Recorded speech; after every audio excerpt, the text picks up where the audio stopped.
kita akan membahas tentang buah roh. Ya, ini adalah materi ke-13 dari Bible Study. Ya, jadi buah roh itu ayatnya dari Galatia. Galatia 5 ayat 22 sampai 23.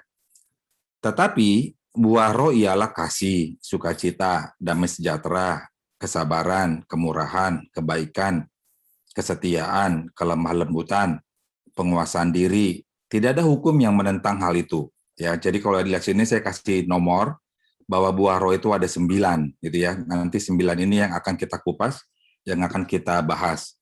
Nah, sebelum itu saya mau kasih lihat ini dulu nih ya. Jadi ini yang saya mau bereskan atau kembalikan dulu ke yang benar gitu ya. Karena Bapak Ibu Anda lihat semuanya ada buah apel. Ya, buah apel ini dipotong jadi 8 potong, 9 sama bijinya.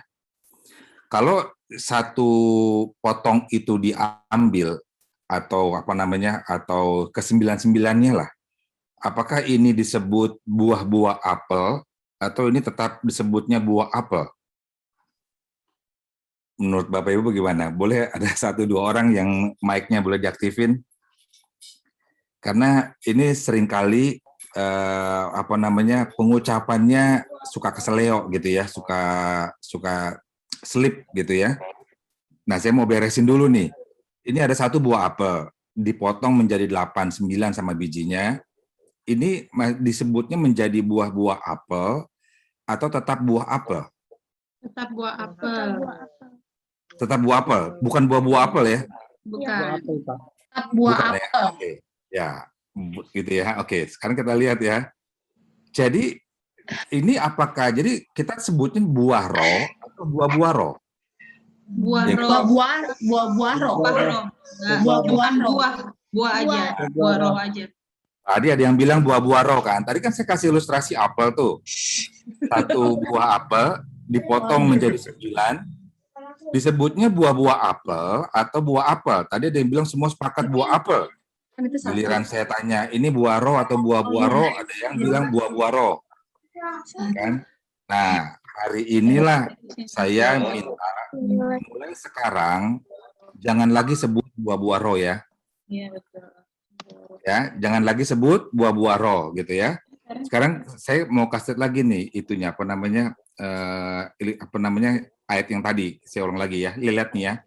Buah roh dari Galatianya. Setuju ya? Jadi dari ayat Alkitabnya pun disebutnya buah roh, bukan buah-buah roh. Jadi jangan sampai salah ya. Jangan lagi di mimbar sharing firman ngomongnya buah-buah roh ya. Karena ini adalah buah roh, bukan buah-buah roh. Paham ya bedanya? Oke. Sekarang kita lanjutkan. Ya, jadi buah roh itu apa? Ini ada 3 poin yang kita mau samakan dulu ya. Yang pertama ada gini, hanya ada 1 buah roh. Ya, jadi bukan buah-buah roh. Ini bukan jamak, ini 1 single ya. Jadi buah roh ini memperlihatkan 9 sifat dari 1 pribadi yang indah, yaitu siapa? Tuhan Yesus Kristus. Nah, makanya gini kan, kita sebelum belajar buah roh, kita sudah belajar tentang baptisan. Setelah baptisan, kita belajar tentang pengurapan. Ya, pada saat Yesus naik ke surga itu ada Pentakosta, kita di sana belajar mengenai pengurapan kan, bahasa roh itu ya salah satu tandanya. Nah, jadi bahwa ini saling berkaitan, bahwa kalau dibilang hanya ada 1 buah roh, dan buah roh itu adalah 9 sifat dari pribadi yang indah, yaitu Tuhan Yesus Kristus, ada di dalam Roh Kudus. Jadi, seseorang yang dia sudah diurapi oleh Roh Kudus, maka sifatnya dia itu akan muncul sifat Roh Kudusnya, yaitu 9 itu. Kenapa disebutnya 1? Karena 9 ini nggak boleh terpecah-pecah. Jadi misalnya begini, katanya ada orang, dia itu sudah diurapi oleh Roh Kudus, tetapi yang buah rohnya yang terlihat dari dia hanya 6 gitu, nggak bisa. Jadi harus 9-9-nya gitu loh. Ya kan, karena ini satu kesatuan, ini satu, yaitu satu dalam pribadi Tuhan Yesus Kristus melalui Roh Kudus gitu ya. Poin yang kedua, buah ini hanya akan muncul dari pohon yang baik. Ya kan? Jadi ini adalah buah dari Roh Kudus yang bekerja dalam hidup seorang percaya. Nah, dalam hidup seorang percaya. Jadi Orang tidak percaya, yang dia tidak percaya Yesus, tidak menerima Yesus sebagai Tuhan dan Juru Selamatnya, itu tidak akan ada buah roh ini. Gitu ya. Nah, sekarang yang ketiga, hanya pohon yang matang yang menghasilkan buah. Jadi buah ini adalah tanda dari kekristenan yang dewasa. Jadi seorang yang lahir baru, dia masih dalam proses pertumbuhan rohani, nanti semakin lama dia semakin dewasa. Ada proses yang Tuhan izinkan, sehingga 9 buah roh itu akan terlihat di dalam dirinya dia. Ya. Nah, sekarang kita ulangin lagi. Ini adalah 9 buah roh untuk kita bahas. Jadi ada kasih, ada sukacita, ada damai sejahtera, ada kesabaran, ada kemurahan, kebaikan, kesetiaan, kelemah lembutan, ada penguasaan diri. Ada 9. Jadi ini kita nggak boleh tawar, boleh nggak cuma 6 aja, atau boleh nggak 8 aja. Satunya saya masih PR nih, saya masih nggak bisa nih soal kesabaran gitu misalnya, nggak bisa. Makanya dikatakan bahwa ini adalah sebuah proses kepada seorang Kristen yang dia dewasa dalam rohani. Jadi ada proses sampai orang itu dewasa sehingga 9 buah itu akan muncul gitu ya. Sekali lagi ngomongnya selalu buah roh, bukan buah-buah roh. Walaupun dia ada 9 gitu ya. Karena 9 ini ada dalam kesatuan. Ini saya ulang-ulang terus supaya Bapak Ibu Anda sekalian itu terpatri di dalam kepala sehingga mulai belajar untuk berubah. Tidak lagi ngomongnya buah-buah roh gitu ya. Baik, sekarang kita lanjutkan. Jadi yang pertama itu kasih ya. Kasih ini Bapak Ibu boleh baca di 1 Korintus 13 ayat 1 sampai 8. Ini terlalu panjang ayatnya jadi saya tidak baca. 1 Korintus 13 ayat 8 itu mengenai kasih. Jadi dibilang kasih itu ya kan percuma kalau bisa punya karunia atau apa gitu ya. Itu di Korintus itu ngomongnya. Nah, kasih di sini adalah kasih agape. Apa itu kasih agape? Ini adalah kasih yang tertinggi. Kasih dari kasih Allah gitu ya. Itu adalah kasih agape.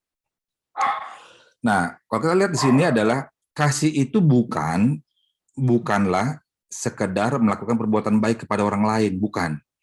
Jadi kalau kita melakukan perbuatan baik kepada orang lain disebut kasih, itu bukan, gitu ya.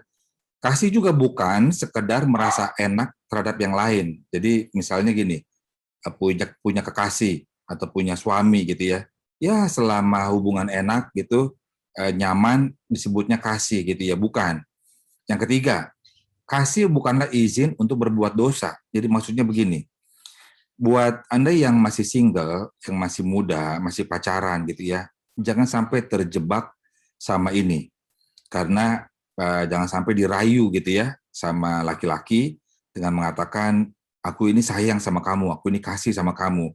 Atau juga kita akan menikah nantinya. Ya kan?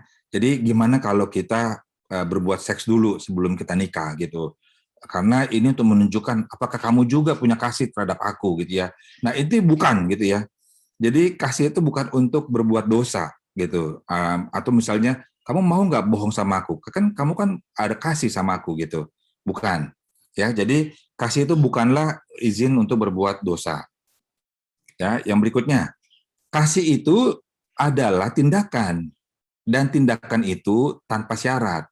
Kita lihat ayatnya dari Roma 5 ayat 8. Akan tetapi Allah menunjukkan kasih-Nya kepada kita oleh karena Kristus telah mati untuk kita ketika kita masih berdosa. Lihat ya, Kristus mati ketika kita masih berdosa. Waktu Kristus mati, dia tuh nggak ada syarat. Waktu dia serahkan hidupnya juga, itu tanpa syarat. Jadi tindakan ini dimulai dari hati Allah dan tanpa syarat. Itulah yang disebut kasih agape. Saat Yesus mati juga tanpa syarat. Itu. Nah, dari Matius 5 ayat 44, itu dibilang begini kan, bahwa tindakan itu adalah yang pertama nih, berkatilah mereka yang mengutuk kamu. Yang kedua, berbuatlah baik kepada mereka yang membenci kamu. Yang ketiga, berdoalah bagi mereka yang karena dengki memanfaatkan dan menganiaya kamu. Ya, gitu ya. Nah, kemudian kasih ini memiliki tujuan. Yohanes 3 ayat 16 kita udah tahu ya, ini ayat favorit ya kan. Bahwa tujuannya adalah menggenapkan rencana Allah, yaitu apa? Menebus manusia dari dosa dan maut. Ya kan? Nah, kasih juga adalah komitmen. Jadi karena kasih ini komitmen, bahwa kasih itu lebih dari sekedar tindakan. Tahu artinya komitmen? Ya, ini harus kedua belah pihak gitu ya. Kasih itu harus ada dari kedua belah pihak. Nah, Allah itu membuat komitmen untuk menyelamatkan kita. Jadi saat Yesus itu sebagai manusia datang ke dunia, tugasnya dia adalah mau menebus manusia, dia datang tanpa syarat. Dan dia membuat komitmen, dan komitmennya dia selesaikan. Dan dia sudah menyelamatkan kita. Ya. Sekarang yang berikutnya adalah buah yang kedua adalah sukacita. Nah, sukacita ini ada dua. Yang pertama adalah sukacita keselamatan dari Lukas 10 ayat 20. Namun demikian, janganlah bersukacita karena roh-roh itu takluk kepadamu, tetapi bersukacitalah karena namamu ada terdaftar di sorga. Jadi, sukacita itu ada karena mengetahui bahwa kita diselamatkan dan diampuni. Enak ya? Kalau kita sudah, misalnya gini, kalau nggak ada kabar lebih baik saat misalnya malaikat datang kepada kita dengan bilang bahwa nama kita sudah tercatat di sorga, sudah terdaftar, ya kan? Ya itu sukacita yang paling besar kali ya, yang kita pernah bisa dapatkan. Nggak ada lagi bahwa seandainya kita mau pilih, nggak ada lagi selain keselamatan. Sukacita karena mengetahui bahwa kita semua adalah anggota keluarga Allah. Jadi di Impact Family Bible Study ini, kita ini semua anggota keluarga Allah. Jadi kita sukacita semuanya. Kita bisa kumpul hari ini gitu ya, bisa melihat dalam keadaan sehat, sama-sama punya kerinduan, haus dan lapar akan firman gitu ya. Kita ada sukacita. Kemudian juga sukacita ada karena mengetahui bahwa Yesus mempersiapkan sebuah tempat bagi kita di rumah Bapa. Dan ia akan datang kembali untuk menjemput kita. Jadi meskipun bahaya mengancam kehidupan kita dan tubuh dan juga tubuh jasmani kita, tapi ada sukacita karena mengetahui bahwa bagi kita yang telah ditebus, hidup itu adalah Kristus dan mati adalah keuntungan. Ya, jadi kalau Bapak Ibu selama ini bertanya-tanya gitu ya, apa sih maknanya dari ini, dari apa namanya ayat ini gitu ya? Ini kan dari Filipi kalau nggak salah ya, bahwa hidup adalah Kristus dan mati adalah keuntungan. Jadi kalau Bapak Ibu saat ini hidup, maka hidup kita baktikan, kita serahkan, kita lakukan semuanya bagi Kristus gitu. Jadi suatu saat nanti kita mati misalnya, itu adalah keuntungan. Kenapa keuntungan? Karena nama kita sudah terdaftar di sorga, kita sudah dapat keselamatan. Jadi nggak ada yang lebih beruntung lagi gitu loh selain daripada menerima Kristus itu di dalam kehidupan kita gitu ya. Nah, sekarang yang kedua, sukacita melayani Tuhan Yesus. Ayatnya dari Matius 25 ayat 21. Maka kata tuannya itu kepadanya, baik sekali perbuatanmu itu, hai hambaku yang baik dan setia. Engkau telah setia dalam perkara kecil, aku akan memberikan kepadamu tanggung jawab dalam perkara yang besar. Masuklah dan turutlah dalam kebahagiaan Tuanmu. Nah, waktu dibilang, masuklah dan turutlah dalam kebahagiaan Tuanmu, gitu ya. Nah, di situ dikatakan bahwa ada sukacita di sana. Jadi tuannya menyuruh hambanya untuk masuk untuk masuk bersama dengan dia untuk sama-sama menikmati kebahagiaan. Itu adalah sukacita. Jadi sukacita itu muncul, sukacita di sini muncul karena kerinduan kita untuk menyenangkan Tuhan. Ya, jadi saat kita melayani Tuhan ada sukacita. Kenapa? Coba Bapak Ibu bayangkan kalau Bapak Ibu dipanggil sama Jokowi, dibilang bahwa akan melayani Jokowi gitu ya, seorang presiden. Kemudian di CV kita atau pengalaman kita nantinya ke depan akan cerita sama orang bahwa kita pernah melayani seorang presiden. Tapi ini kita melayani seorang raja di atas segala raja. Makanya pelayanan itu bukan beban gitu ya, tapi harus sukacita. Ya, jadi ada sukacita di dalam melayani Tuhan Yesus. Sekarang kita lihat lagi yang berikutnya, yang ketiga adalah damai sejahtera. Jadi damai sejahtera ini yang ketiga, ayatnya dari Matius 11 ayat 28 sampai 29. Marilah kepadaku semua yang letih lesu dan berbeban berat, aku akan memberi kelegaan kepadamu. Pikul lakuk yang kupasang dan belajarlah padaku, karena aku lemah lembut dan rendah hati dan jiwamu akan mendapat ketenangan. Nah, ayat yang kedua di Efesus 2 ayat 15 sampai 16. Sebab dengan matinya sebagai manusia, ia telah membatalkan hukum Taurat dengan segala perintah dan ketentuannya, untuk menciptakan keduanya menjadi satu manusia baru di dalam dirinya, dan dengan itu mengadakan damai sejahtera, dan untuk memperdamaikan keduanya di dalam satu tubuh dengan Allah oleh salib, dengan melenyapkan perseteruan pada salib itu. Nah, jadi damai sejahtera muncul ketika pergumulan kita itu berhenti. Bapak Ibu coba bayangkan, Anda sedang mengalami pergumulan, terus pergumulan itu berhenti atau selesai. Nah, itu ada damai sejahtera muncul. Nah, sebelum kita bertemu dengan Kristus, kita ini seperti domba yang terhilang.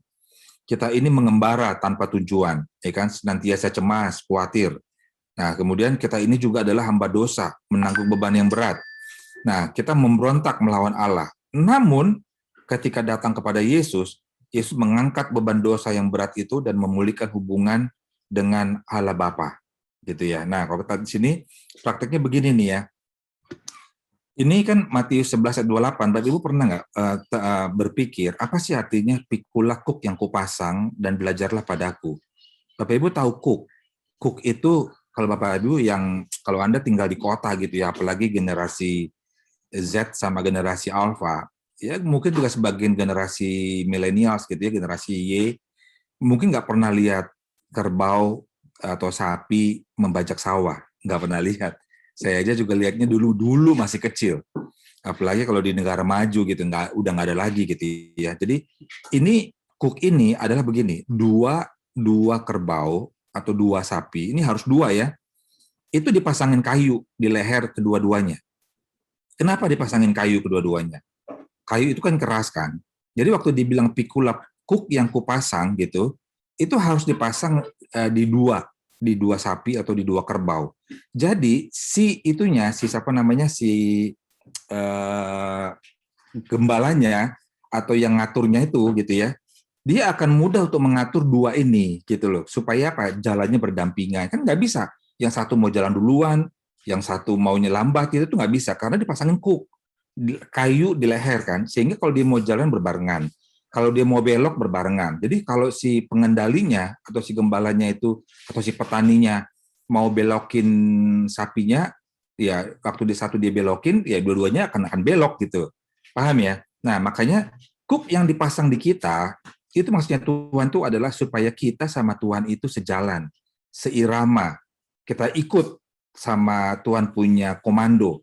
Kalau Tuhan bilang kiri, kita kiri. Kalau Tuhan bilang kanan, kanan gitu ya. Nah, memang kuk itu berat karena kayu kan. Tetapi itu kalau dipasang di kita dan kita nurut, itu akan jadi satu kelembutan, jadi satu ketenangan. Makanya disebutnya aku lemah lembut dan rendah hati itu ya ayat 29 Matius 11 gitu ya. Jadi coba kalau melawan deh.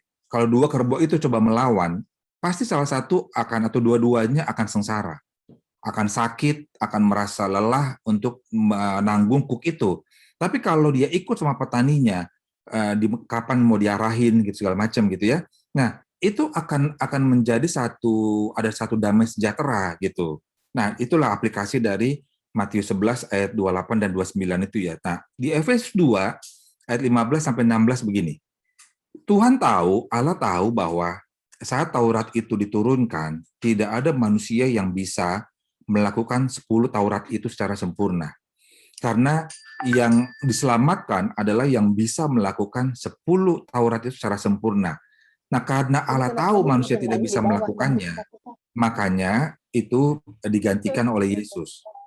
Gitu ya, sehingga Yesus itu membatalkan hukum Taurat. Jadi bahwa keselamatan kita itu tidak lagi berdasarkan, ya baik ya. Jadi Efesus ini mau bilang begini, kalau kita hidup sekarang ini masih melakukan hukum Taurat, bayangin Bapak Ibu, tidak ada yang selamat. Gitu ya. Oleh sebab itu makanya Yesus datang. Jadi satu negara, kalau kita pergi gitu ya ke Afghanistan, ke Taliban gitu ya, mereka betul-betul menjalani hukum Taurat. Jadi dengan hukum Taurat itulah kalau ada orang mencuri, dipotong tangannya. Ada orang yang apalagi ya, yang ngintip gitu ya, dicucuk matanya gitu ya.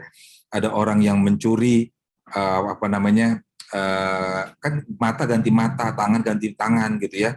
Nah, bayangin kalau hukum Taurat masih dijalani itu akan begitu. Nah, ini pernah ada perbincangan bahwa hukum ini mau coba dijalankan di Indonesia. Tahu Bapak Ibu siapa yang protes? Para orang tua. Karena para orang tua itu tahu, dia sadar bahwa anak-anak itu bisa tanpa dia sadar karena memang perkembangan, ya bisa aja memang dia mencuri gitu kan. Tapi masa ada orang tua yang sampai hati mau anaknya dipotong tangannya kan. Nah, dengan demikian makanya itulah ada damai sejahtera. Jadi kita tidak hidup di dalam ketakutan satu hukum, yaitu hukum Taurat gitu. Tetapi kita diperdamaikan gitu ya. Makanya ada damai sejahtera. Ya, sekarang kita berikutnya yang keempat adalah kesabaran. Nah, ini ayatnya dari Yakobus 12 ayat 4. Saudara-saudaraku, anggaplah sebagai suatu kebahagiaan apabila kamu jatuh ke dalam berbagai-bagai pencobaan. Sebab kamu tahu bahwa ujian terhadap imanmu itu menghasilkan ketekunan. Dan biarkanlah ketekunan itu memperoleh buah yang matang, supaya kamu menjadi sempurna dan utuh dan tak kekurangan suatu apapun. Jadi ketika kita mendengar firman Tuhan, Bapak Ibu, kalau Anda renungan firman Tuhan atau sedang belajar firman Tuhan, tentu kita akan menaati firman itu. Kalau kita nggak menaati ya percuma, ya kan? Kita menaati, dan kita waktu kita menaatinya itu dengan iman. Nah, iman yang seperti ini, iman yang menaati firman Tuhan, itu akan diuji oleh Allah. Gitu. Nah, ujian Allah itu akan membawa kita untuk semakin serupa dengan karakter Kristus. Makanya ada ujian di sana gitu ya. Jadi ujian itu akan selalu membawa kita naik level. Makanya iman kita harus selalu diuji untuk memurnikan dan untuk membuat karakter kita semakin mengarah kesempurnaan Kristus. Gitu ya. Kita tidak akan pernah seperti Kristus, tapi akan selalu mengarah ke sana sampai kita nanti dipanggil Tuhan. Ya, itu adalah kesabaran. Sekarang yang kelima. Yang kelima itu adalah kemurahan. Memang kamu telah merekarkakan yang jahat terhadap aku, tetapi Allah telah merekarkannya untuk kebaikan, dengan maksud melakukan seperti yang terjadi sekarang ini, yakni memelihara hidup suatu bangsa yang besar. Ini jadi Kejadian 50 ayat 20. Ini adalah perkataannya Yusuf, gitu ya, perkataan Yusuf kepada saudara-saudaranya. Nah, tidak melawan, mesti gini, tidak melawan terhadap satu kejahatan, itu bukanlah suatu kelemahan, gitu ya, bukan berarti itu kelemahan. Tidak melawan berarti bersedia menerima apa yang Allah lakukan dalam hidup kita. Bayangin kalau Yusuf itu dulu melawan saudara-saudaranya, dia dendam, ya Yusuf tidak pernah diangkat menjadi gubernur di Mesir oleh Tuhan. Tapi karena Yusuf itu menerima, ya kan, Yusuf itu melihat tangan Allah dalam peristiwa-peristiwa yang terjadi dalam hidupnya, dan ia bersedia menerima semua pencobaan itu, gitu ya. Dan itulah yang disebut kemurahan, karena tidak melawan. Paham ya? Jadi kalau Bapak Ibu dibully, ya kemudian tidak melawan karena percaya bahwa ini adalah bagian dari proses dari Allah, Bapak Ibu punya sifat ini gitu loh, kemurahan. Jadi kemurahan itu prakteknya seperti itu ya, bahwa saat tidak melawan bukan berarti Bapak Ibu lemah atau Anda lemah gitu, bukan. Oke. Yang keenam, kebaikan. Kita lihat Roma 2 ayat 4. Maukah engkau menganggap sepi kekayaan kemurahannya, kesabarannya, dan kelapangan hatinya? Tidakkah engkau tahu bahwa maksud kemurahan Allah ialah menuntun engkau kepada pertobatan? Roma 12 ayat 20-21. Tetapi jika setermu lapar, berilah dia makan. Jika ia haus, berilah dia minum. Dengan berbuat demikian, kamu menumpukan bara api di atas kepalanya. Janganlah kamu kalah terhadap kejahatan, tetapi kalahkanlah kejahatan dengan kebaikan. Jadi kebaikan tidak berarti mentolerir kejahatan, bukan itu. Sesungguhnya kebaikan itu untuk menghentikan kejahatan dan memanggil orang-orang berdosa kepada pertobatan. Gitu ya. Nah, saya mau kasih Bapak Ibu gini. Saat ini kan lagi pandemi corona, COVID. Apalagi sekarang lagi merajalela nih, gitu ya. Kalau Bapak Ibu ada saudara, ada teman, ada kerabat, keluarga yang terkena, tolong Anda jangan telepon hanya membobardir atau WA dengan minum ini, temen gue sembuh, lu minum ini, gitu ya. Minum ini, makan itu, jangan ini, jangan itu, gitu ya. Itu mereka aja udah pusing, nggak tahu. Anda udah ngerasain belum rasanya COVID gitu ya. Saya adalah survivor. Jadi bahkan saya dengan gejala sesak napas. Aduh, nggak enak. Bayangin ya, udah sesak napas, batuk gitu, yang ngomong dikit aja batuk. Jadi nggak bisa ngomong. Keluar udara dari mulut itu pasti batuk. Nah, bayangin sampai begitu ya. Kemudian ada orang telepon, isinya adalah minum ini, minum kelapa hijau, minum vitamin ini, minum ini, gitu ya. Nah, dengan kebaikan ini, coba Bapak Ibu jangan tanya-tanya, tapi kirim, gitu ya. Langsung aja kirim, karena gini kan, saat ini yang dibutuhkan adalah untuk naikin imun. Nah, untuk naikin imun adalah vitamin C, vitamin D, zinc. Ya udah, telepon Halodoc gitu ya, supaya dikirim, kasih tahu minumnya sehari satu gitu kan. Nah itu jauh lebih membantu daripada cuma ngomong doang kasarnya begitu ya. Ya ini praktek daripada kebaikan gitu ya. Bahkan kalau satu keluarga kena, ya kalau Bapak Ibu punya skill masak, ya cobalah masak. Sekali pengiriman setiap hari untuk makan siang dan makan malam satu keluarga. Jadi mereka tinggal masak nasi aja. Misalnya gitu. Itu jauh lebih lebih bermanfaat gitu ya, lebih lebih terlihat. Nah, di Roma 20 juga sama seperti begini. Kalau ada orang datang kepada kita dengan masalah gitu ya, dan masalah itu dia butuh makan, ya Bapak Ibu kasih makan, jangan kasih doa. Karena saat ini banyak orang Kristen apa-apa baik, nanti saya dukung dalam doa gitu kan. Dia butuh uang, ya nanti saya doakan gitu kan. Dia butuh uang ya kasih uang, dia lapar ya kasih makan, dia haus ya kasih minum gitu loh, ayat 20 kan. Jangan semua jawabannya doa gitu. Doa betul penting, tapi setelah ada tindakan. Jadi kita kasih dulu dia makan, baru setelahnya baru kita dukung dia dalam doa. Sama tuh yang seperti COVID juga kan. Kita kasih dulu tindakan, kirim makanan, kirim vitamin gitu ya. Baru kita doakan.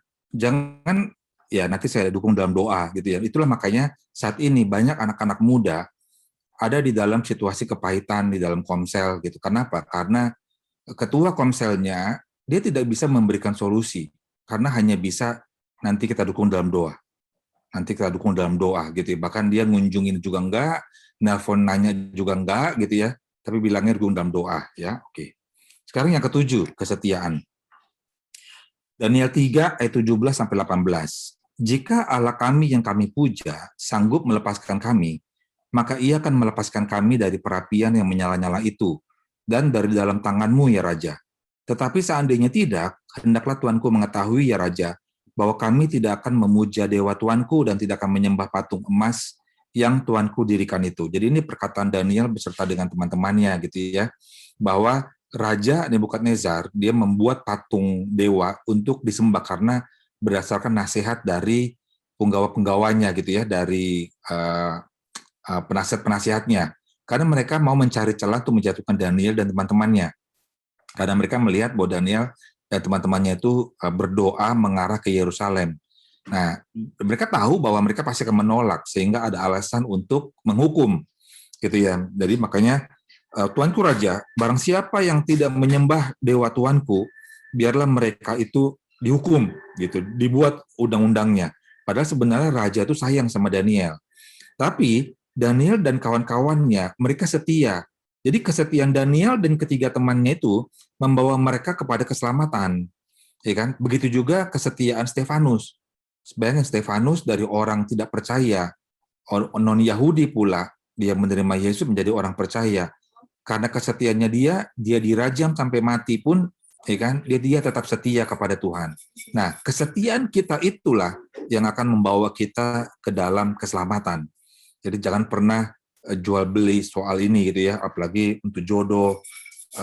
Termasuk begini, kalau Anda yang single mengatakan adalah bahwa ini sepertinya jodohku dari Tuhan, tapi tidak seiman, itu bohong. Nggak mungkin Tuhan kirim bahwa itu jodoh dari Tuhan, tapi tidak seiman, itu nggak mungkin. Itu main hati. Apalagi kalau misalnya begini, ini fakta gitu ya, paradoks. Pacaran dengan seiman ribut melulu. Pacaran dengan tidak seiman bisa akur loh. Bahkan hampir nggak pernah ribut. Nah, jangan sampai ada di pikiran begini, jodoh yang nggak seiman itu, oh ini orangnya baik, ini berarti dari Tuhan nih. Enggak, gitu ya. Enggak ya. Jadi Tuhan itu pasti seiman, nggak mungkin enggak, ya kan? Nah, jadi makanya dalam kesetiaan ini yang perlu dijaga adalah kita tetap mempertahankan iman kita kepada Tuhan, kepada Yesus gitu, karena itulah yang akan membawa kita kepada keselamatan.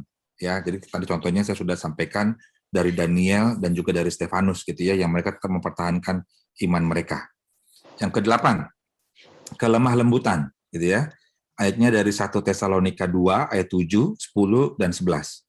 Tetapi kami berlaku ramah di antara kamu sama seperti seorang ibu mengasuh dan merawat anaknya. Kamu adalah saksi, demikian juga Allah, betapa saleh dan adil betapa saleh, adil dan tak bercacatnya kami berlaku di antara kamu yang percaya. Kamu tahu betapa kami seperti Bapa terhadap anak-anaknya telah menasihati kamu dan menguatkan hatimu seorang demi seorang.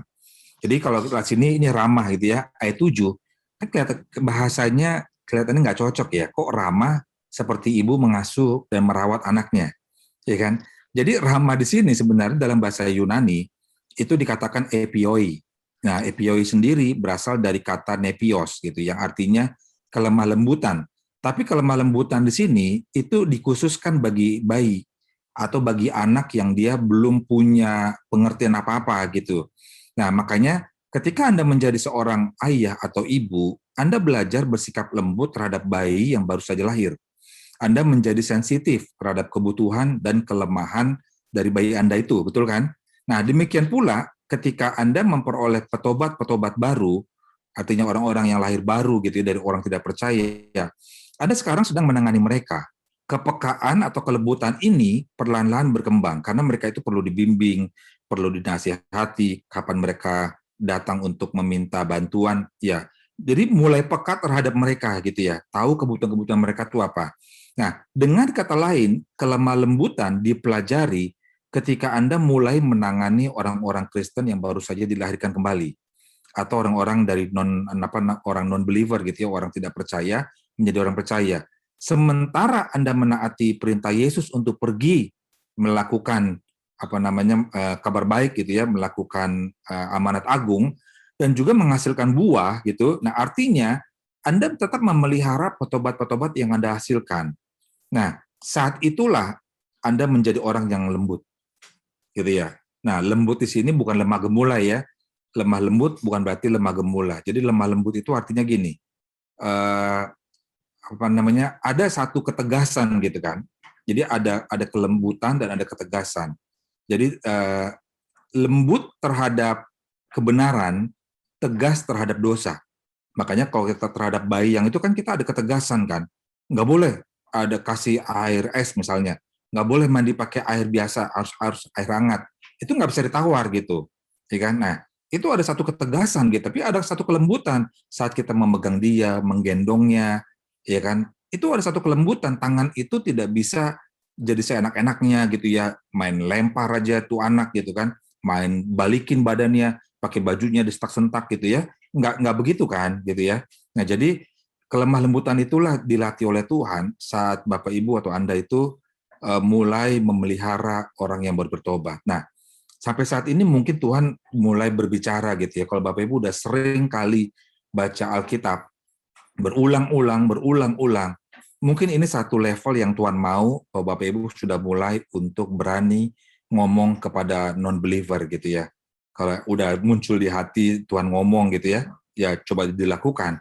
Karena inilah saatnya amanat agung itu dilakukan. Ya, bahwa jangan sampai kita hanya memindahkan orang-orang percaya dari satu rumah ibadah ke rumah ibadah lain gitu loh.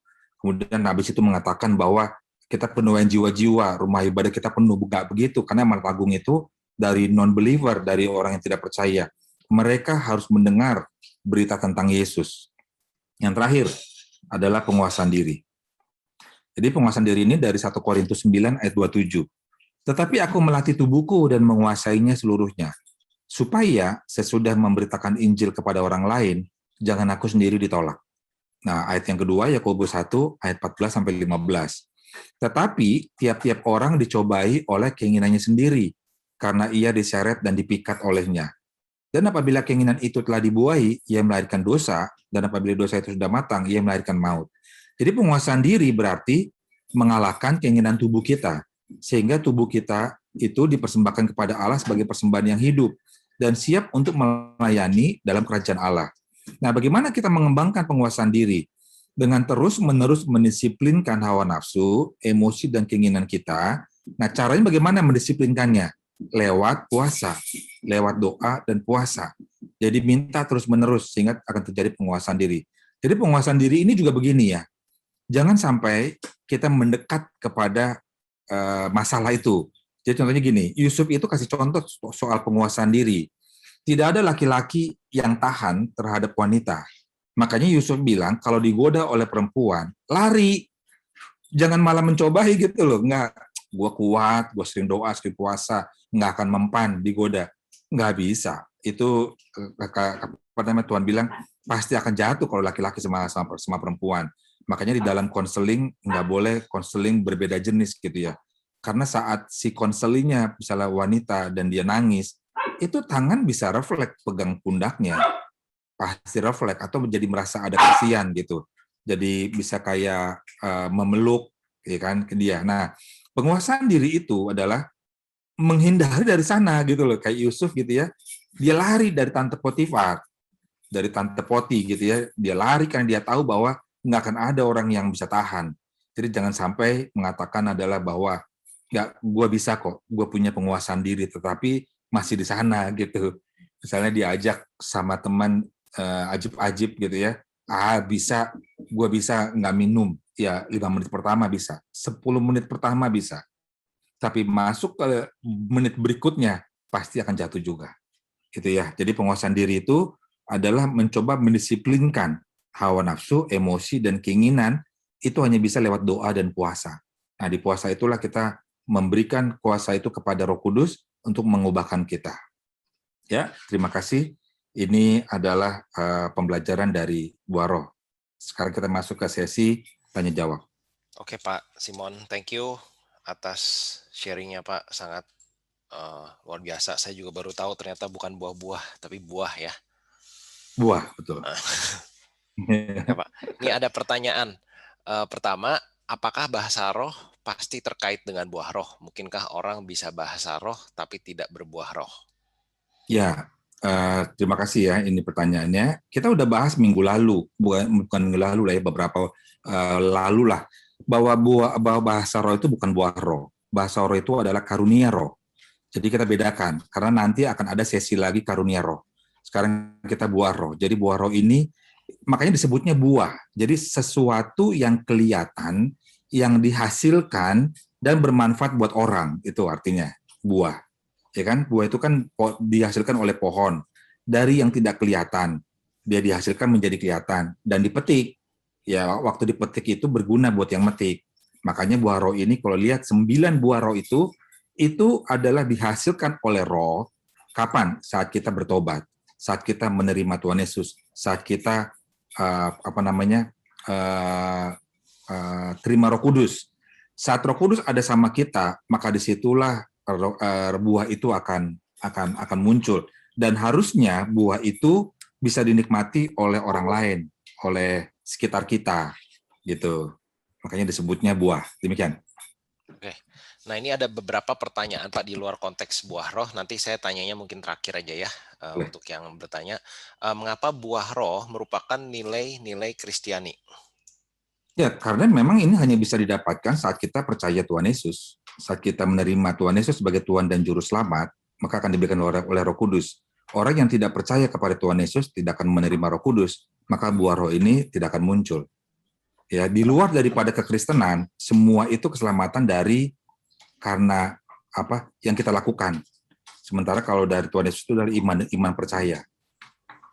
Oke, jadi buah rohnya mungkin kalau kita bisa lihat di kepercayaan lain nggak sempurna Pak ya. Kalaupun ada yang terlihat seperti buah roh, tapi buahnya itu nggak holistik karena tidak adanya pengharapan atas keselamatan yang saya rasa secara psikologis itu memang membuat sebuah buah roh yang komplit. Itu sih nggak ada di agama lain. Saya juga pernah menyadarinya. Sama ini juga ya, kalau buah roh dalam kekristenan itu dia muncul sendiri, nggak dibuat-buat gitu loh. Kalau di agama lain itu dibuat-buat supaya kelihatan sama orang, supaya dapat pujian misalnya. Jadi ada motivasi. Kalau dalam kekristenan itu enggak, gitu loh. Dia memang muncul sendiri. Makanya orang lain selalu bilang kan, beda ya orang Kristen ya, dia niaya nggak marah, nggak dendam, nggak balas gitu loh. Itu kan bukan sesuatu yang dibikin-bikin loh. Coba deh kalau Anda punya sesuatu yang dibikin-bikin ya, nanti tetap aslinya akan muncul, gitu. Nah, itulah bedanya. Betul Pak. Itu jadi saya dulu ketika di agama awal saya itu damai itu adalah meditasi. Tapi kalau umpama orang diajak ngomong waktu meditasi ngambek. Iya. Tapi kan kalau damainya Kristen kita diganggu, kita sabar dan kita punya kedamaian yang kita bisa bagikan ke orang lain bahwa saya damai itu karena saya tahu saya bakal selamat apapun yang terjadi gitu. Itu jauh-jauh berbeda sih. Iya. Thank you Pak.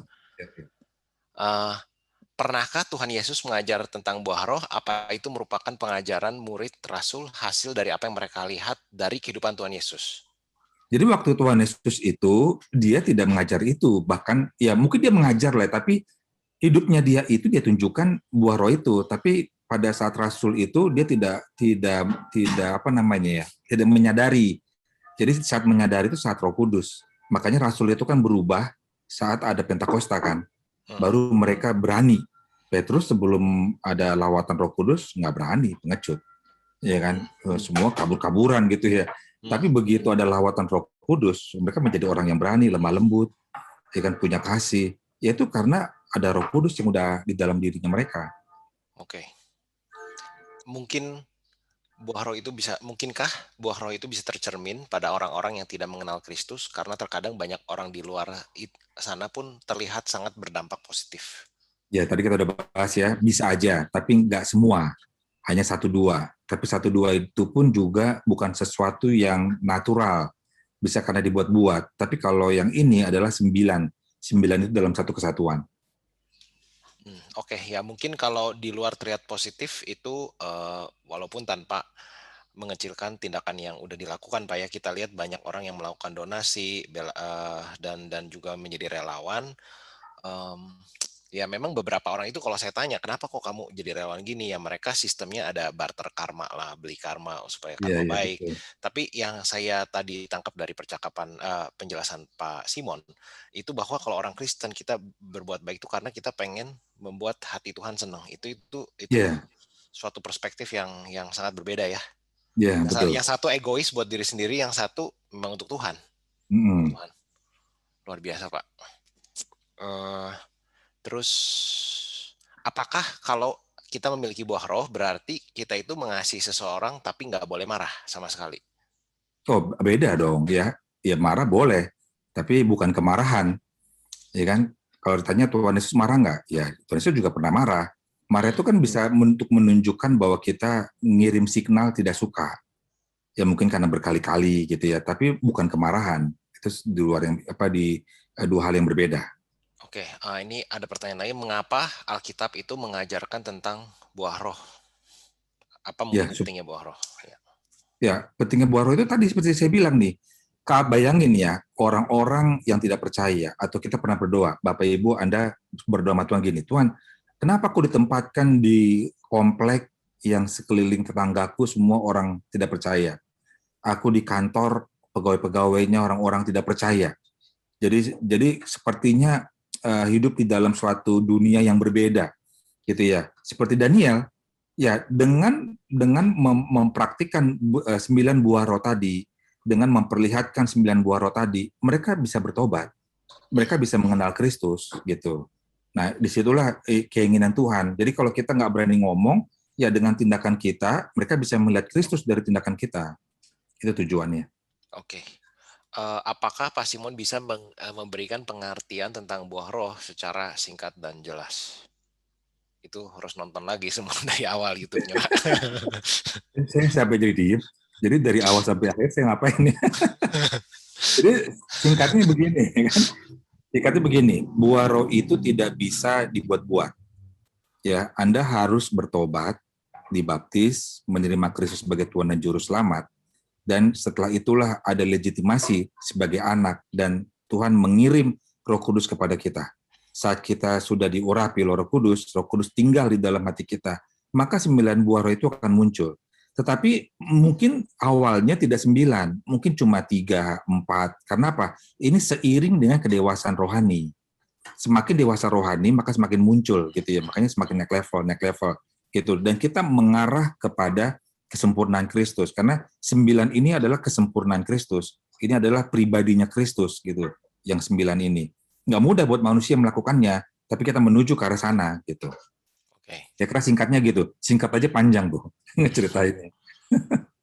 Kebaikan saya suka dimanfaatkan oleh orang lain. Bagaimana supaya nggak dimanfaatkan orang lain? Apakah harus milih-milih tentang siapa yang harus dibantu? Ya, jadi gini kan, kalau kita tuh disebutnya berhikmat. Jadi Bapak Ibu, Anda pernah nggak diarahkan oleh pemimpin, dibilangnya taat bodoh gitu ya? Pakai ilustrasinya dengan Tuhan Yesus yang menunggangi keledai. Jadi Bapak Ibu tahu binatang keledai ini itu bukan untuk ditunggangi manusia. Dia itu hanya untuk membawa barang. Dan dia sifatnya itu liar. Jadi kalau dia ditunggangi manusia, dia akan jadi liar. Makanya dia nggak bisa, ya kan? Tapi Yesus itu menunggangi keledai tanpa tali kekang, dan dia duduk tanpa pelana, dan keledai itu bisa baik gitu ya. Kemudian ilustrasi itu dikatakan, maka kamu harus taat bodoh sama gembala atau sama pemimpin gitu ya. Kita itu taat bodoh hanya kepada Tuhan, karena Tuhan itu nggak pernah salah. Misalnya kita baca Alkitab, Alkitab bilang A, B. Kita bertanya, apa mungkin Tuhan lakukan ini? Ya, kita taat bodoh aja, karena itu sama Tuhan. Tapi sama manusia kita nggak bisa taat bodoh. Kita namanya taat berhikmat. Gitu ya. Jadi misalnya nih, disuruh apa gitu ya, kan kita punya hikmat ya, kayaknya ini nggak masuk akal gitu ya. Maksudnya gitu. Apa namanya, perkataannya. Ya kita dengan berhikmat, sama kayak tadi gitu ya. Bahwa kebaikan itu juga dengan berhikmat. Ya kan, kalau kita tahu ini orang udah 2 kali, 3 kali pinjam uang dan nggak pernah dibalikin gitu ya, ya untuk selebihnya jangan dipinjemin. Tapi kalau tetap merasa perlu untuk memberi, ya kasih aja. Dah ini buat kamu deh, nggak usah dibalikin gitu. Misalnya dia bilang mau pinjam 2 juta atau 1 juta, kita tahu nggak pernah dibalikin, kita kasih 100.000. Dah ini nggak usah dibalikin, buat kamu aja misalnya. Jadi itulah namanya berhikmat gitu ya. Tetap tahu apa yang harus dilakukan sama yang tidak. Oke Pak, nah ini ada pertanyaan menarik. Dia bilang, jujur saya bukan pendukung LGBT dan tidak membenarkan tindakan seperti itu karena tindakan tersebut tidak berkenan bagi Allah.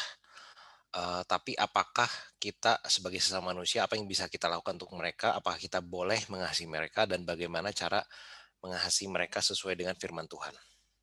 Oh, itu harus dong. Kalau kita mengasihi, harus. Kan kita mengasihi itu kan tanpa syarat kan. Tadi dibilang ya, kasih itu tanpa syarat. Jadi jangan kasih itu syaratnya, nggak boleh LGBT. Kan nggak begitu kan. Jadi tetap gitu ya, cuma kita bikin garis. Jadi kita tarik garis, di mana garis itu yang membatasi mana yang kompromi, mana yang enggak. Misalnya nih, kalau ditanya, kita mengasihi mereka, itu waktu mereka tanya, lu mendukung LGBT enggak? Kita bilang harus bilang tidak, karena LGBT itu tidak boleh oleh Tuhan gitu misalnya. Sehingga mereka tahu bahwa ada satu sisi yang kita tuh mengasihi mereka tanpa syarat, tapi ada sisi lain yang kita tidak mau kompromi terhadap dosa. Gitu ya. Nah, itu contoh praktiknya. Oke, Pak. Termasuk gini juga loh, Bro Ian, yang paling sulit tuh ya. Kalau kita pemimpin gereja, komsel, boleh nggak jemaatnya LGBT? Jadi di Amerika ada beberapa gereja seperti itu ya? Iya, itu lebih susah jawabnya gitu ya. Ya, di Jakarta ini ada gereja besar di mall. Saya tuh beberapa kali gereja di sana. Itu di depan saya tuh LGBT, cowok sama cowok gitu ya, lagi dengerin firman, yang cowok taruh kepalanya di pundaknya lagi, tapi cowok juga gitu loh. Terus waktu pujian gitu ya, ngangkat tangannya gini, kan? Cowok, tangannya gini ya. Pujiannya gini, diangkat tangan gitu. Terus yang satu bilang gini, aku mau ke toilet, mau pipis, aku juga mau pipis, tapi cowok sama cowok, terus jalan gandengan gitu. Ya, gimana coba? Itu di dalam gereja loh. Gimana sikap pemimpin gereja itu jauh lebih sulit, gitu ya. Oke. Ya kan? Oke. Apakah untuk menumbuhkan buah roh kita harus berpuasa, Pak? Enggak, itu yang salah satu. Yang tadi, yang penguasaan diri. Oke. Untuk yang penguasaan diri, kita melatih tubuh kita dengan disiplin. Nah, salah satu cara mendisiplinkannya adalah dengan puasa. Tapi tidak semua dengan puasa. Oke. Nah, kalau buah roh itu tumbuh begitu saja ketika ada Roh Kudus hadir, atau itu juga kita harus perlahan-lahan belajar menerapkannya, Pak? Ya, betul. Itu 2 hal ya. Roh Kudus yang memberi, dan untuk menajamkannya kita harus praktekkan. Karena kalau enggak ya nanti akhirnya jadi cuma omongan doang. Sama kayak kasih kan. Bagaimana kita bisa mengenal kasih kalau kita nggak pernah praktekkan? Betul. Oke, Pak. Ntar saya cari dulu. Ini udah ditanya. Ada beberapa pertanyaan yang mirip-mirip, saya nggak tanyain lagi ya, supaya nggak lama.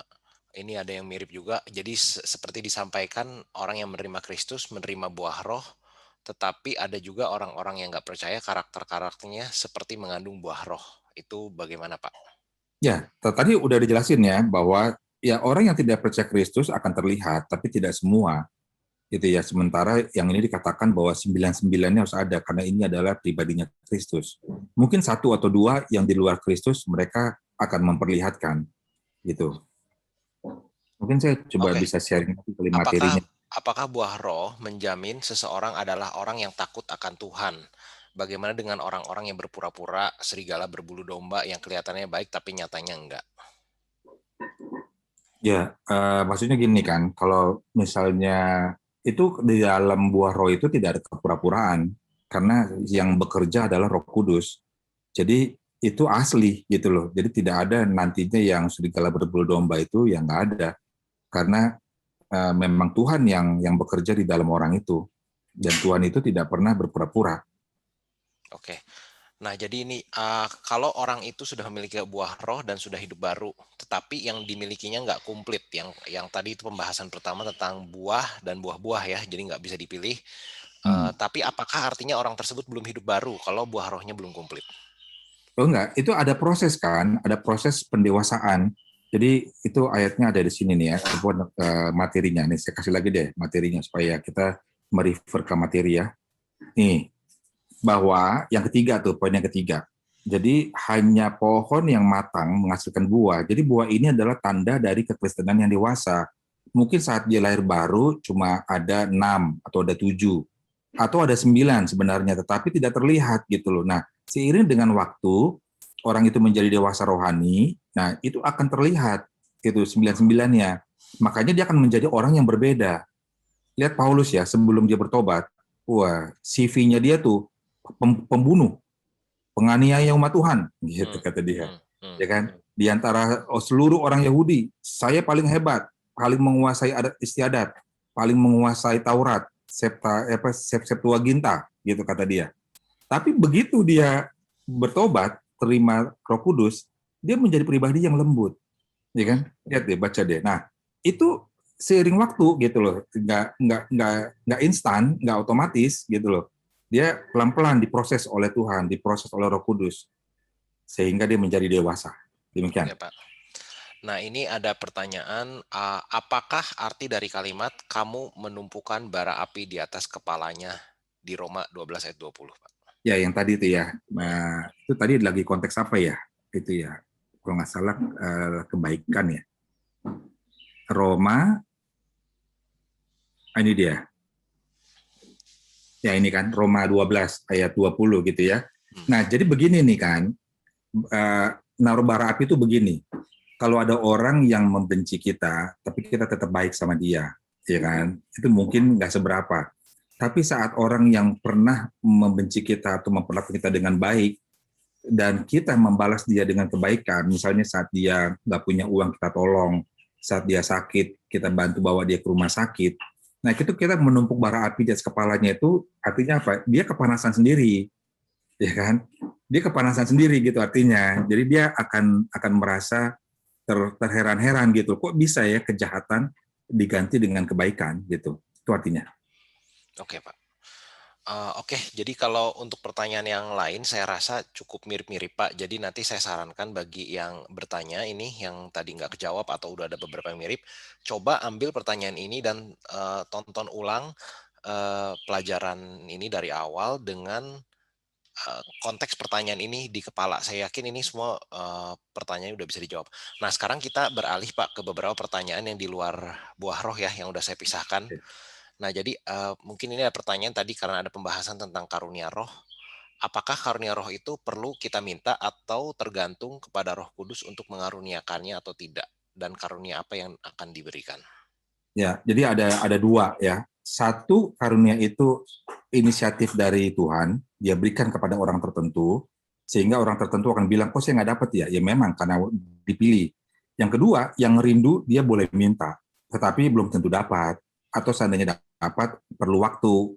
Itu semua adalah hak prerogatifnya Tuhan, gitu ya. Nah, kalau ditanya apa aja, nanti kita bahas di dalam sesi yang nanti ada nanti kelasnya, karunia roh. Nah, ini membahas yang tadi Bapak katakan nih, Pak, bukankah firman Tuhan mengatakan bahwa Yesus datang untuk menggenapi hukum Taurat, bukan untuk meniadakannya? Lalu mengapa Pak Simon tadi sepertinya mengatakan bahwa hukum Taurat dibatalkan? Ya, jadi gini kan, meniadakan sama dibatalkan tuh itu beda loh, iya kan? Itu dua hal yang berbeda. Jadi gini, menyempurnakan tuh gini, bukan menggenapkan. Menggenapkan tuh gini ya. Hukum Taurat bilangnya begini, jangan berzina. Betul ya? Jangan berzina. Ya. Tapi Bapak Ibu tahu berzina itu asalnya dari mana? Dari ngelihat mata kan? Makanya setelah Yesus ada, Yesus bilang nih, jangan engkau melihat wanita yang bukan istrimu dan engkau menginginkannya dalam hatimu. Karena itu saja engkau sudah berzina.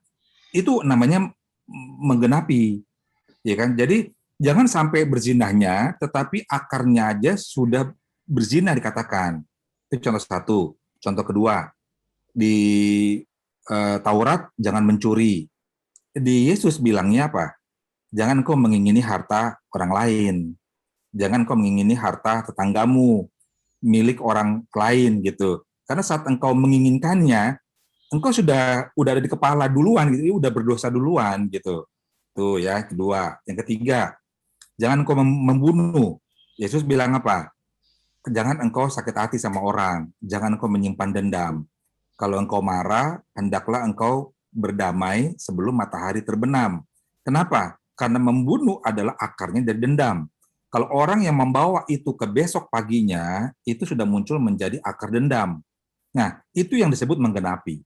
Gitu ya. Jadi jangan sampai kejadian, tapi Yesus itu menyatakannya dari sejak akarnya. Itu yang disebut menggenapi. Tapi kalau yang ini, yang tadi saya sampaikan, soal keselamatan. Tadinya orang yang keselamatan itu berdasarkan Taurat. Itu dibatalkan oleh Yesus. Bahwa orang tidak lagi keselamatannya berdasarkan Taurat, tapi berdasarkan iman percaya dia kepada Yesus. Kan lebih indah kan? Karena Yesus tahu bahwa tidak ada orang yang bisa selamat dengan melakukan Taurat. Nah, itu bedanya ya. Ngerti, Pak. Oke. Nah, ini pertanyaan yang di luar buah roh lagi. Saya lagi bingung apakah semua isi firman Tuhan itu betul. Nah, bagi yang nanya ini nanti bisa japri saya, boleh DM. Nanti ada pertanyaan saya bisa bantu jawab. Cuman singkatnya mungkin Pak Simon bisa kasih summary nggak kenapa Pak Simon percaya firman Tuhan itu benar? Ya, firman Tuhan itu adalah kan dibilang firman, jadi perkataan. Jadi ini adalah perkataan Allah semua. Udah pasti perkataan Allah itu benar. Kalau Anda atau Bapak Ibu baca firman Tuhan terus-menerus setiap hari dan melakukan, di sana nanti ada rema. Rema itu adalah pengertian yang diberikan Tuhan akan firman itu. Disitulah baru kita akan tahu bahwa ini tidak pernah salah. Kalau tanpa dipraktekin, kita nggak akan pernah tahu. Kalau cuma baca aja. Nah, di dalam komsel yang saya lakukan di ICI ini, komsel anak muda, ada anak muda yang bilang begini, saya percaya Yesus, tapi saya nggak percaya pengajarannya katanya. Saya tanya kenapa? Karena nggak relevan, dia bilang. Terus saya bilang begini, berarti kamu percaya Yesus hanya sebagai manusia, bahwa dia pernah hadir, dia pernah hidup. Iya, memang iya. Ya sudah, dia bilang selesai. Karena saya percayanya Yesus sebagai Tuhan. Nah, kemudian ini lagi ramai gitu ya, anak-anak muda itu ada di dalam dunia seperti begini nih. Makanya kalau kita tidak membina mereka di dalam komsel, membentuk mereka, membawa mereka kembali ke jalan yang benar, mereka bisa jadi generasi yang hilang gitu. Karena mereka pakai pengertian mereka sendiri. Nah, bagus kalau ada Bro Ihan kan nanti bisa jadi kesaksian gitu ya, bahwa orang-orang yang memakai pikirannya sendiri akan mentok satu saat. Oke, jadi kalau dari Pak Simon melalui pengalaman dan kebenaran firman Tuhan yang bisa dibuktikan ya. Kalau saya pribadi mungkin saya bisa nambahin Pak. Jadi dulu waktu ketika saya ateis, saya tuh mencari bukti empiris terhadap keberadaan Tuhan. Dan ternyata setelah saya cari-cari melalui logika ya, itu kita itu harus di dunia harus hidup di dunia memang adanya Tuhan. Nah mungkin pertanyaan berikutnya, kalau Tuhannya ada, kitabnya kita pilih kalau di Indonesia ada 5 kan. Jadi 5-5 itu saya satu-satu saya telusuri. Dan ternyata banyak inkonsistensi di firman Tuhan, bukunya firman Tuhan agama lain. Dan waktu itu saya menemukan konsistensi yang begitu indah dari Alkitab. Jadi Alkitab itu sangat konsisten, baik secara sejarah, pembuktian, dan juga kebenarannya yang kita bisa katakan multi-layer ya. Itu susah dijelaskan sih, itu melalui yang kata Pak Simon tadi, waktu kita mengalami, oh iya bener ya firman Tuhan pernah ngomong gini. Nah, jadi di sana pun Alkitab sendiri sebenarnya banyak bukti-bukti yang menyatakan firman Tuhan itu benar, cuman kita nggak bisa pakai istilahnya apa? Saya lupa itu. Orang tuh baca ayat terus bilang, oh ayat ini salah, karena kan kita harusnya bacanya konteks ya dari sebuah perikop. Dan kadang orang ada yang ngomong, oh ayatnya ngomong gini tuh, itu salah. Kan itu yang kalau debat-debat mereka sukanya memojokkan Alkitab tuh pakai satu ayat, bukan bukan pakai satu itu, Pak. Ya kira-kira itu sih. Jadi untuk yang nanya ini, kalau masih penasaran boleh direct message ke saya. Nanti apa yang saya sudah dapati sama Tuhan yang udah kasih tahu saya juga bakal bisa bagikan. Ya. Terus ini Pak, sempat viral pastor yang mengatakan bila bukan orang Kristen saja yang bisa masuk surga, kalau percaya Tuhan Yesus dari agama mana saja bisa masuk surga. Bagaimana meresponi ini? Ya, memang keselamatan itu Yesus tidak pernah bilang agama ya. Ya kan bahwa selama percaya Yesus, ya itu jalan keselamatan. Ya, itu aja jawabannya. Jadi kalau misalnya memang dia belum terima sampai dengan dia di titik akhir, ya kan, apa namanya, kemudian akhirnya diterima Yesus gitu ya. Ya itulah upah, itu kan sama seperti yang ini kan, yang seorang tuan, majikan, ngasih upah kepada pegawainya yang kerja dari jam 8, kemudian ada orang lagi yang dia di jam 5 udah mau selesai, tapi dikasih upahnya sama, ya kan. Terus yang jam 8 pagi marah, kok kasihnya upahnya sama? Nah, Tuhan kan bilang, suka-suka gua, kata Tuhannya. Gue yang punya uang, gue yang punya kebun, gue yang mau gaji, gitu ya. Nah, kita nggak bisa marah gitu loh sama Tuhan untuk bilang, Tuhan saya dari lahir Kristen, saya udah pelayanan segala macam, gini. Kok orang yang mau mati tinggal bilang ini enak banget, sama-sama selamatan. Ya betul, kata Tuhan, ya suka-suka gua, kata Tuhan. Terus kita bilang, kalau gitu kita nanti aja lah tunggu mati. Kalau sempat, kalau nggak sempat gimana? Ya kan? Kalau sempat bertobat gitu sebelum mati. Kalau nggak sempat, kalau udah keburu udah ICU atau udah nggak bisa ngomong lagi, gimana? Ya wassalam deh. Betul Pak. Berarti ya mungkin kalau untuk saya waktu itu saya mencoba bertanya apakah Tuhan Yesus itu Tuhan. Jadi saya tanya selama setahun dan dari sana perjalanan mungkin oh ya Tuhan Yesus benar Tuhan ya. Setelah Tuhan Yesus Tuhan ya semua yang Tuhan ngomong mau bilang Tuhan Yesus selamat harus melalui aku ya itu haknya Tuhan juga dan memang kita hidup di dunia yang diciptakan Tuhan Yesus gitu kan. Nah ini Pak. Ada satu lagi tuh sebentar. Satu lagi nih. Bisa agama lain tapi dia bilang saya percaya Yesus gitu. Tapi kan dia cuma percaya sama kayak gini kan. Saya percaya Bro Ian. Tapi kan percayanya apa? Saya bisa coba bilang ya percaya Bro Ian ada hidup dianya, ya kan? Tapi saya nggak percaya sama apa yang diomongin sama pengajarannya itu dua hal yang berbeda kan. Jadi kalau dibilang bahwa ya kan, paham ya? Jadi kalau misalnya bilang saya percaya Yesus, tapi dia tidak percaya pengajarannya, ya dia juga tidak akan selamat lah. Ya kan? Yang itu adalah percaya, terima sebagai juru selamat, dan kalau dia masih hidup, ya dia jalanin pengajarannya gitu. Ya itu dua hal yang berbeda juga ya. Jadi kayak mayoritas arkeolog itu percaya Tuhan Yesus sebagai karakter asli yang hidup di tahun 30 ya. Betul. Dan itu semua orang 100% percaya. Tapi yang percaya Tuhan itu jadi Kristen. Ya, nah itulah yang didasari yang disebutnya sekarang ini humanity above religion, kalau pernah dengar. Jadi segala sesuatu dibawa-bawanya ke dalam sifat manusia. Jadi misalnya gini, kamu boleh marah, itu manusiawi sekali, nggak apa-apa gitu. Ya kan, Yesus saja juga manusia, dia pernah marah gitu misalnya. Ya, nah itu nggak boleh ya di dalam kita tuh nggak diajarin begitu. Oke, Shalom Pak. Kalau mengapa hukum Taurat diturunkan kalau pada akhirnya nggak dipakai? Maksudnya ya, setelah keselamatan. Oh, beda dong. Kan itu kan memang dibutuhkan saat itu karena orang-orang Israel itu hidupnya liar. Dia tidak percaya Tuhan. Nah, perlu dibuat pengaturan. Makanya ini kan raja yang menuntun orang Israel itu pertama kali adalah Musa. Makanya Musa disebut tipologi Yesus. Ya kan, dia memimpin untuk bawa ke jalan keselamatan.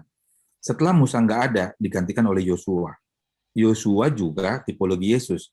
Nama Yosua itu dalam bahasa aslinya Yeshua. Yesus juga nama aslinya adalah Yeshua, gitu ya. Jadi dua orang ini adalah tipologi Yesus. Nah, setelah Yosua meninggal, makanya digantikan oleh hakim-hakim. Kenapa? Karena tidak ada satu pribadi yang bisa memimpin. Orang Israel mulai memberontak, sehingga dipilihlah hakim-hakim. Makanya kalau Bapak Ibu lihat di Alkitab, setelah keluaran itu Yosua baru hakim-hakim. Karena nggak ada lagi orang yang dipilih Tuhan. Jadi ya hakim-hakim yang muncul untuk menentukan benar atau salah. Tapi karena hidupnya semakin liar, Tuhan bilang ini perlu dikirimkan satu aturan gitu loh. Makanya itulah Taurat itu, 10 itu aturan supaya mereka ada di dalam jalurnya Tuhan. Tapi Tuhan juga lihat bahwa ternyata orang-orang ini juga nggak bisa gitu loh dengan Taurat itu. Makanya Allah perlu turun langsung untuk menebus, untuk menyelamatkan. Demikian.